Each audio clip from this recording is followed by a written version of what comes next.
Taste the Daily. Salem மாவட்டம் ஜலகண்டாபுரத்தில் குடிநீர் குழாய் உடைந்து தண்ணீர் வீணாகி வருகிறது. நங்கவள்ளி நீரேற்று நிலையத்திலிருந்து ஜலகண்டாபுரம் பேரூராட்சி மற்றும் சுற்றுவட்டார கிராமங்களுக்கு குடிநீர் விநியோகிக்கப்பட்டு வருகிறது. இந்த நிலையில் நங்கவள்ளி ஜலகண்டாபுரம் சாலையில் செல்வ விநாயகர் கோவில் அருகே குடிநீர் குழாய் உடைந்து தண்ணீர் வீணாகி வருகிறது. அடிக்கடி குடிநீர் குழாயில் உடைப்பு ஏற்படுவதால் விடியா ஸ்டாலின் மாடல் அரசு பழைய குழாய்களை அகற்றிவிட்டு புதிய குழாய்களை அமைக்க வேண்டும் என அப்பகுதி மக்கள் கோரிக்கை விடுத்துள்ளனர். இயந்திர நடவு பணிக்காக திமுக அரசு அளிக்கும் தொகை போதுமானதாக இல்லை என தென்காசி மாவட்ட விவசாயிகள் வேதனை தெரிவித்துள்ளனர். செங்கோட்டை அருகே புளியரை பகுதியில் 700 ஏக்கர் பரப்பளவில் கார்பருவ சாகுபடிக்கான பணிகள் தீவிரமாக நடைபெற்று வருகின்றன.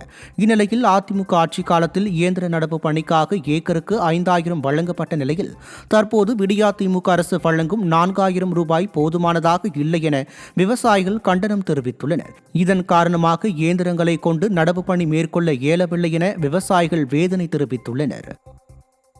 கடந்த ஆட்சியில எடப்பாடியார் ஆட்சியில இயந்திர நடுவுக்கு ஒரு ஏக்கருக்கு 5000 ரூபாய் கொடுத்தாங்க. ஒரு 4 ஏக்கர் நடுவு நட்டாலும் அவருக்கு 20000 ரூபாய் கிடைச்சிது. ஆனா இப்போ தமிழக அரசு என்ன அறிவிச்சிருக்கு சொன்னா, ஒரு விவசாயிக்கு இயந்திர நடுவு நடக்கூடியவனுக்கு அதிகப்படியா 4000 ரூபாய் தான் ஒதுக்குது. இந்த 4000 ரூபாய் வச்சு விவசாயிகள் எந்த பலனும் எதிர்பார்க்க முடியாது.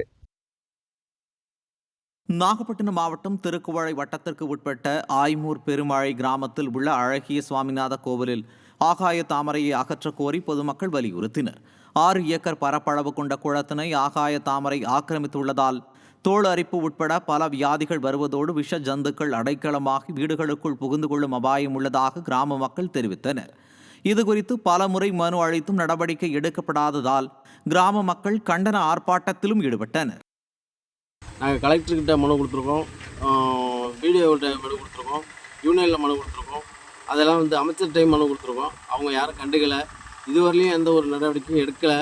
மக்களுக்கு பிள்ளைங்கள்லாம் அட்டைப்பூச்சி இலையுது, பாம்பு இருக்குது, அது உள்ளேருந்து வர்ற விஷப்பூச்சிகள்லாம் வீட்டுக்குள்ளேயும் வருது. அதனால் ரொம்ப இதாக கிடக்கு அந்த குளம். அதனால் மக்கள் பயன்பாட்டுக்காக அந்த குளத்தை தூர்மாறி கொடுக்குமாறு கேட்டுக்கொள்கின்றோம்.